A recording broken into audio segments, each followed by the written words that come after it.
नमस्कार, मी जगदीश देशमुख. जय महाराष्ट्रमध्ये आपल्या सगळ्यांचं स्वागत. बातम्या पाहूया विस्ताराने. मुंबई युवक काँग्रेसच्या कार्यकर्त्यांनी मुख्यमंत्र्यांच्या घरावर मोर्चा काढला. फलटण डॉक्टर पीडितेला न्याय द्या या मागणीसाठी युवक काँग्रेस आक्रमक झाली आणि युवक काँग्रेसच्या कार्यकर्त्यांनी हा मोर्चा काढला होता. काँग्रेसचे आंदोलक त्यानंतर पोलिसांनी ताब्यात घेतले. गिरगाव चौपाटीजवळ हा मोर्चा पोलिसांनी अडवला. फलटण प्रकरणी न्याय द्या या मागणीसाठी मुंबई युवक काँग्रेस आक्रमक झाली. मुख्यमंत्र्यांच्या घरावर हा मोर्चा काढण्यात आला होता. मात्र या मोर्चेकऱ्यांना पोलिसांनी आधीच अडवलं आणि त्यानंतर हा मोर्चा गिरगाव चौपाटीजवळ अडवण्यात आला. अधिक माहिती घेऊया. आपल्या प्रतिनिधी ज्योत्स्ना गंगणे आपल्यासोबत जोडलेले आहेत. ज्योत्स्ना, आत्ताचे काय अपडेट आहेत? या आंदोलनकर्त्यांना पोलिसांनी अडवलंय.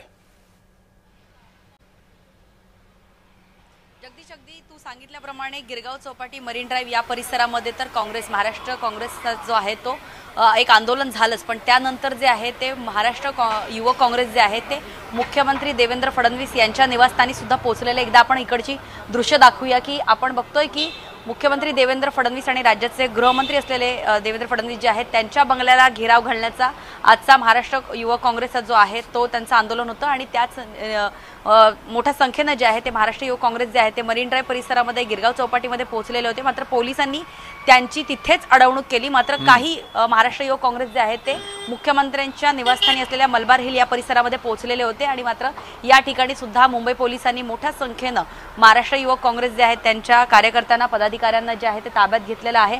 आणि आपण बघतोय की आता मलबार हिल या ठिकाणी असलेलं जे हे मुख्यमंत्र्यांचा निवास आहे त्याच्या समोर म्हणजे अगदी त्याच्या अनेक पुढे अंतरावरती जे आहे ते मुंबई पोलिसांचं जे आहे ते इथे मोठा फौजफाटा तैनात करण्यात आलेला आहे. मोठे बॅरिकेड जे आहे ते लावण्यात आलेले आहे. इथून जवळपास 5 मिनिटाच्या अंतरावरती मुख्यमंत्र्यांचं घर आहे. मात्र या ठिकाणी 2 लेयर्समध्ये जे आहे आपण जगदीश बघतोय की पोलिसांनी बॅरिकेड लावलेले आहेत आणि त्याचबरोबर पोलिसांच्या गाड्या सुद्धा इथे तैनात करण्यात आलेल्या आहे. पोलिसांचा मोठा फौजफाटा जो आहे तो या ठिकाणी तैनात करण्यात आलेला आहे. कारण आपण बघितलं की वारंवार जे आहे महाराष्ट्र युवक काँग्रेस आंदोलन करताना म्हणत होते की आम्ही मुख्यमंत्र्यांच्या वर्षा या शासकीय निवासस्थानी जाऊन जे आहे ते मुख्यमंत्र्यांना सवाल उपस्थित करणार आहे, त्यांना प्रश्न विचारणार आहे.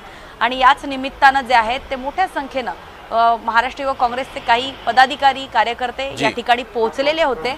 आणि आंदोलनकर्ते ज्यावेळेस इथे पोहोचले त्यावेळेस आंदोलनकर्त्यांना मुंबई पोलिसांनी अडवलं. आणि पुन्हा हे आंदोलन जे आहे ते आता होऊ नये आणि अगदीच मुख्यमंत्र्यांच्या घरापर्यंत महाराष्ट्र युवक काँग्रेस पोहोचू नये याकरता जे आहे मुंबई पोलिसांकडनं मुख्यमंत्र्यांच्या निवासस्थानी असलेल्या वर्षा या ठिकाणी जे आहे दोन्ही बाजूने, रोडच्या दोन्ही बाजूला जे आहे ते बॅरिकेड्स लावण्यात आलेले आहेत. त्याचबरोबर पोलिसांचा मोठा फौजफाटा या ठिकाणी तैनात करण्यात आलेला आहे. जगदीश, धन्यवाद ज्योत्स्ना दिलेल्या माहितीबद्दल.